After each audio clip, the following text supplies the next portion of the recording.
সেই মোতাবেক সে চললো এবং সেই মোতাবেক মানুষকে হালাল পথের দিকে অগ্রসর করলো। ওয়াহাররামা হারামাহু, মানে সে আল্লাহ তাআলা যেগুলো নিষেধ করে সেগুলো থেকে নিজে বেঁচে থাকলো এবং সকলকে বাঁচানোর চেষ্টা করলো।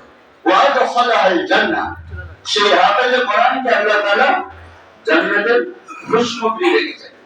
শুধু তাই নয়, সে হাফেজে কোরআন যখন জান্নাতের দিকে যাবে আল্লাহ তাআলা বলবে ফাশাফাহু মিন আশরাতিন মুবাশশারা, এই হাফেজে কোরআন তুমি একা যেও না, তোমার সঙ্গে আরো 10 জনকে নিয়ে যাও, তোমার সঙ্গে আরো 10 জনকে নিয়ে যাও। এবার হাফেজে কোরআনের ফজিলত আরো এসেছে। আমি এর আগে যে ইউকালু লিসাহিবিল কোরআন ইকরা ওয়ারতাকি কামা কুনতা তুরাত্তিলু ফিদ দুনিয়া ফাইন্না মানজিলা ইনদা আখিরিল আয়াতিন তাকরাউহা। হাফেজে কোরআনকে বলা হবে যে তুমি এখান থেকে শুরু করো, এখান থেকে শুরু করো, আর ইনদা আখিরিল আয়াতিন তাকরাউহা, যেখানে তুমি শেষ করবে, যেখান থেকে শুরু করবে আর যেখানে শেষ করবে, শুরু থেকে আর শেষ পর্যন্ত কত বড় জান্নাত একজন হাফেজে কোরআনকে আল্লাহ তাআলা দান করে।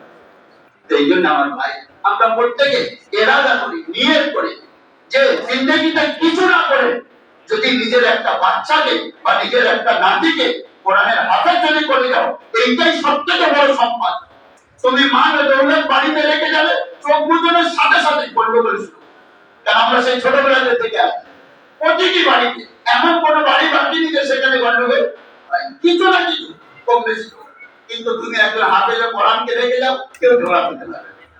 ওই এমন একটা সম্পদ, মানে তার দ্বারা সে উপকৃত হবে, তার বংশ উপকৃত হবে, তার পুরো নসল, তার বস্তি উপকৃত হয়।